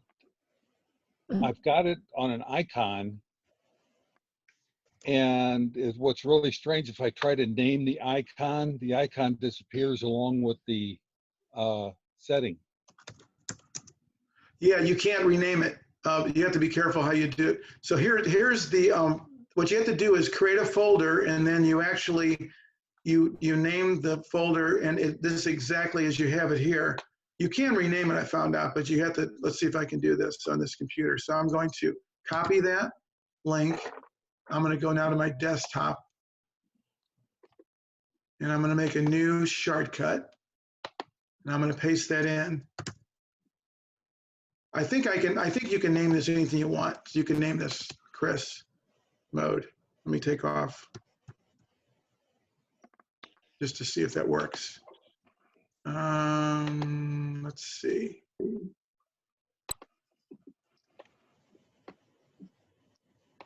It says it can't be found. Let's see if that's true. It might not be the right link. Okay, that link is not the correct one because I've done this before. You copy the link. Let me go. You have to get the right link though, otherwise it won't work. You can still see my screen, right? Yeah. Yep. Yeah. Okay. So there's the folder. There it is. Okay. Let's try that again. Oh, I know what's wrong. I'm trying to do it as a shortcut and not as a. It's my fault. As a folder. Yeah. So I have to create a folder. It's my bad. I forgot. So you do that, and then you just rename that folder. And so now when I double click that item, up comes just a boatload of stuff. I mean, this is it under administrative tools, and it goes on. It's every setting in your computer: autoplay, backup, restore, color management, credential manager, date and time. Everything's by category. Ease of access center. And this is good if you forget what folder something's in. Yeah. Look at it. It goes on and on. Security and maintenance. Yeah. Yeah. And so, and I can't remember exactly. I think you can do this. I couldn't rename that. Yeah. Once you do it, you can't rename it. It's like if you try to put a name in there, it disappears. Yeah. So let's see. I think what you have to do is when you do it the first time, you have to give it a name then. So let me do this. And I think, is it a period beforehand? Let's try, Chris. period. Let's see if that works. Yeah, it still doesn't show up though. It works, but it doesn't show the name. Yeah, it is weird that it won't put a name there. So the way we found that is I just went to God mode, and then I found this exact. It's a registry item. So you create a folder and make that the folder name. So I copied that, I highlighted it, I copied it, and then I right-clicked and said new folder. And so once you get there, if you happen to hit enter, you can hit, get the name of it up and then paste, which is Control V, that blob of registry items. And then once you press enter, I already have one, so it just wants to replace it. So there it is. So it works. So yeah, and then that's nice to have. That's everything. Like I say, it's good. If you can't remember where the setting was, you can pull this up and just start scrolling through looking for something. Right. Yeah. Yeah. I think Ted, didn't you put that in the? Yeah. Way back it's when. one of those things where every once in a while I'm working on a newsletter and I come up with something, and luckily I've got the whole thing archived, all the articles, and I'll do a search, and I'll be darned. 2 years ago, I put that in the newsletter, so that's why it sounded familiar. I'm sure I put it, because I've got that on my laptop. I'm sure I put it in the newsletter. I'm going to turn it back over to somebody, Ted, Kathy. Ted. Well, I guess we'll just close this thing out. Everybody's, it's been interesting. I think this, to me, two big benefits of this. I really think, speaking of myself, not for the board, that I think this is really beneficial. I don't think this is going to replace our meetings, but I think it can certainly augment our meetings. And for me, one of the things is being able to look at your screen and see things that if you typically, I'm in the back of the room. If I'm not in the front, I'm in the back of the room. And even though the screens are big, trying to see everything, we have two screens, but see everything well at the library. This, it's right in front of you. The bonus on this is the fact that they're all recorded. So the nice thing of so many times I'll be at a meeting, get back home, and I'm trying to refresh myself as trying to memorize a whole meeting or a certain part of a meeting. Typically the last thing was Kathy's meeting she did that I tried to use my phone and record part of it. Well, part of it was great, but it would have been really great to have that whole meeting. Sometimes we have very memorable meetings. It would be very good to put on our either YouTube or our webpage, and I'm sure everybody feels that somebody missed one that they would have liked to have seen, or you see something in retrospect you'd like to show somebody. We're able to do that now. So I think that's the biggest benefit. With that, I'll back out of this. If no one else has any comments, I would like to thank Kathy again. I don't think this would be here if it weren't for her. There's all sorts of different ways to do this. You've seen Zoom gets a lot of bad raps on things. There are a lot of other sites out there that you're hearing about, but you hear more about Zoom, good and bad, than anything. And as you can see, it works.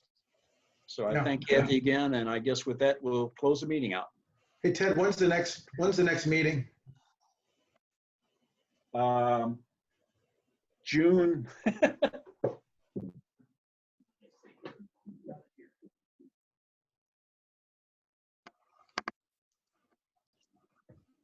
June the 9th.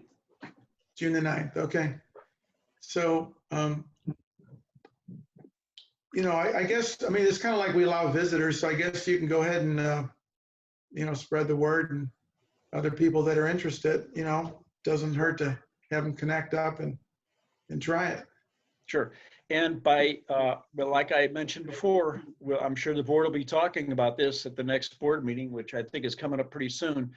But we'll certainly at least consider this year anyway, doing a July meeting. It would probably be a virtual meeting. So rather than we lost one meeting, rather than we might substitute the one we lost and put a July meeting in there with the approval of the board. It will not be at the library, of course. We're pretty positive that's not going to happen, but at least we can do a virtual meeting. Yeah, we'll know more by June 9th. We can give them an update then. you Right, know. I agree. Things are changing daily, if not, hourly around here. Right. All the stuff. Okay, I'd like to thank everybody. This worked out very well. It went very good. Thank you. Thank you. Thank everybody for coming. Sure.